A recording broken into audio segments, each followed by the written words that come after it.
Mañana, sábado 11 de septiembre, se cumplen 20 años de los atentados terroristas en Estados Unidos. El más llamativo, sin duda, el que se produjo contra las Torres Gemelas en Nueva York, que dejó casi 3.000 muertos. 2 décadas después, el grupo extremista talibán tiene bajo control Afganistán tras la retirada el 31 de agosto de los soldados estadounidenses y de potencias aliadas agrupadas en la OTAN, poniendo fin a la guerra más larga peleada por los Estados Unidos. Vamos a platicar sobre este acontecimiento, el atentado con aviones contra el World Trade Center, las Torres Gemelas de Nueva York, con Salvador Beltrán del Río, quien fue cónsul de México en Nueva York en ese momento y es actual director de la Escuela de Gobierno y Economía de la Universidad Panamericana. ¿Cómo estás, Salvador? Gracias por estar con nosotros. Muy buenos días, querido Pascal, gusto saludarte y gracias por la oportunidad de recordar esa tragedia, ¿no? Que nos enlutó a todos. Sin duda, sin duda. Oye, pues me imagino que para ti que fuiste cónsul de México en Nueva York en estas fechas, esta efeméride, esta conmemoración, pues tiene un tono de recuerdo muy personal. Sí, fíjate que, pues, sí, es correcto. Eh, estaba, yo había llegado a Nueva York a principios de ese año, en enero del 2001, y pues había sido incluso el verano que había llegado mi familia, mis hijos, había sido pues un verano con muchas actividades. Estuvimos trabajando en temas del reconocimiento de la matrícula consular para nuestros paisanos, para que pudieran ellos obtener una licencia de conducir, una cuenta de bancos, etcétera. Había sido un verano muy intenso. Por cierto, Y muchos poblanos y oaxaqueños y guerrerenses, ¿no? Viven allá correcto, en la zona de la correcto, Gran sí, Manzana. sí, Sí, sí, en particular, digo, de los tres estados, Puebla. destaca Puebla, sí, Sí. definitivamente.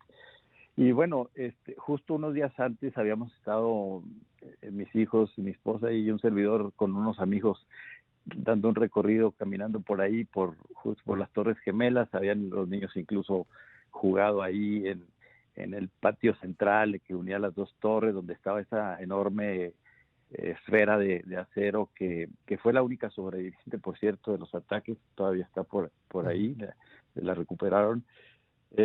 Y habíamos estado con unos amigos, nos encontramos a otros que vivían por ahí cerca, en fin. Y esa mañana, pues, un servidor llegó a mis hijos, a los dos varones, al colegio, al San Ignacio de Loyola, en Parque 84, y estaba escuchando las noticias porque ese día había elecciones primarias en Nueva York. Iban a seleccionar al candidato republicano, que el favorito era Bloomberg. Los demócratas tenían dos contendientes, Mark Green y Fernando Ferrero, y pues estaba escuchando yo las noticias, como buen radiófilo que soy, y, llego al consulado, me estaciono, me bajo del vehículo y subo a mi oficina y vuelvo a encender la radio. Ese día también tenían muchas actividades. Y de pronto empiezan a hablar de otro tema. NPR estaban las noticias que estaban dando. Y empiezan a hablar de que parece que hubo una explosión en una de las torres, que una caldera, que algo ocurrió. Y luego, segundos después, no, parece ser que fue una avioneta la que se estrelló. Y en eso pues enciendo la televisión buscando alguna imagen que todavía no había. Se tardaron todavía unos minutos y un canal local es la primera imagen que pues vimos ya todos, con el boquete enorme, humeante de la Torre Norte. Y siguiendo pues ahí mismo, pues ya vimos el segundo avión.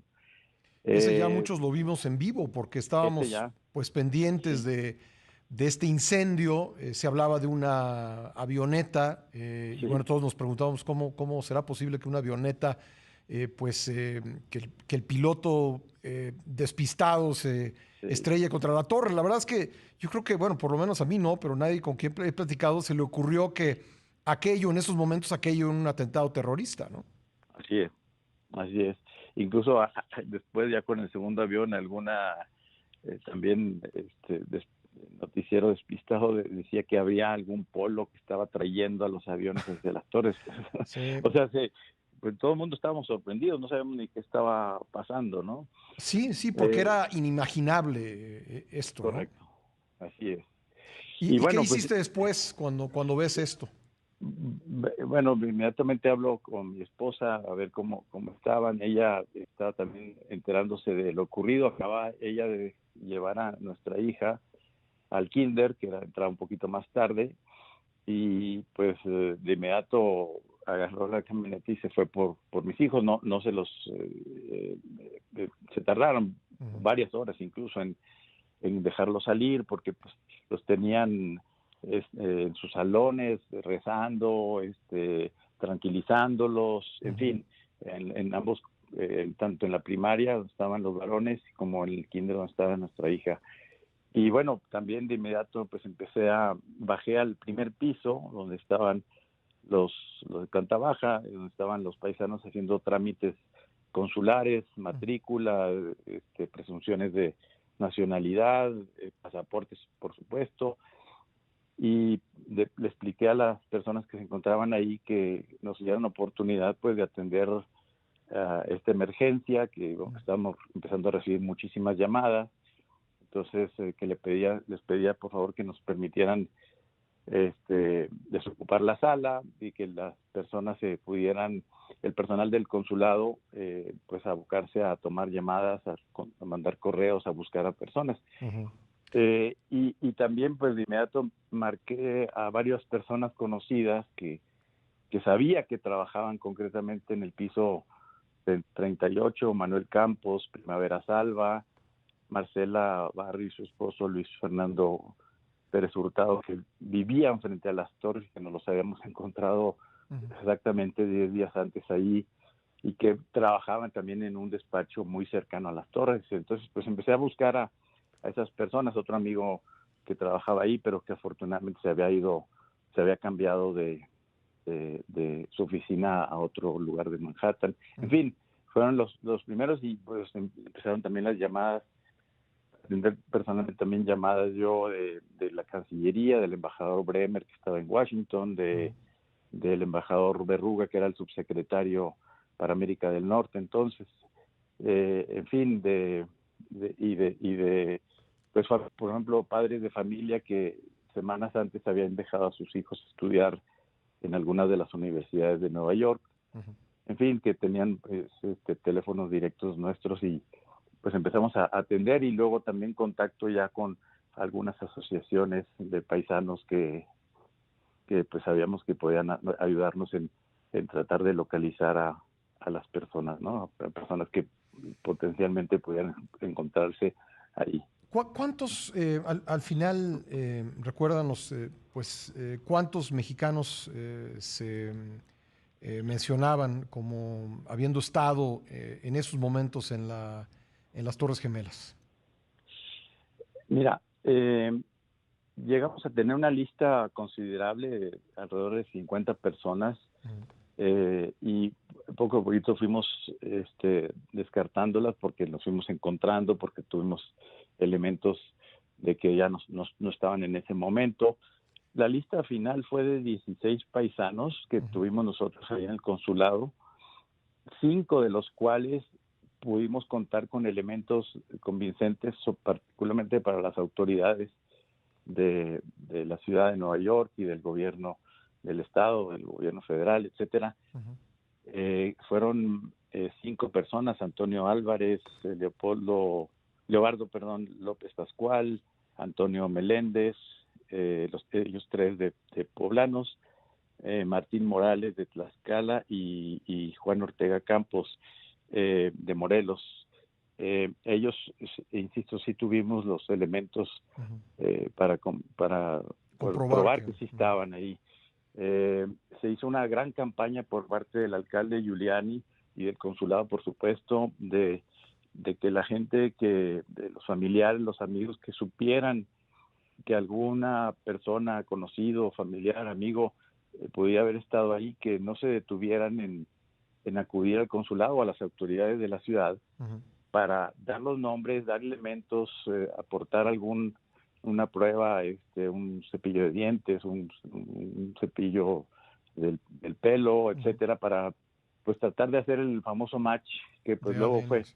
casi imposible porque pues se pulverizaron la mayoría de los cuerpos ante el calor tan intenso, ¿no? Sí. Hubo otros 11 personas que no los pudimos comprobar que estuvieron ahí y pues no pudieron acreditar esto y no pudieron sus familias acceder al fondo fondo de víctimas que se concretó, que lo encabezó Kenneth Feinberg, famoso ahora por la película. Sí, muy buena película, por cierto, ¿eh? Vale Sí, mucho la pena verla. así es. Sí. Y de hecho, un servidor también era presidente de la Sociedad de Cónsules, tenía unas semanas de haber asumido esa responsabilidad y pudimos hacer lo propio que hacíamos para los mexicanos en el consulado, hacerlo para otras nacionalidades, más de 60 nacionalidades, y en un solo lugar, a través de una sola institución, pues coordinar búsqueda de familiares de la India, de Europa, de África, de Asia, de América Latina, no se diga, con nuestros colegas de cónsules de América Latina que pues también perdieron algún hijo en esta tragedia, ¿no? Oye, ¿y los nombres de los 5 están mencionados en el memorial?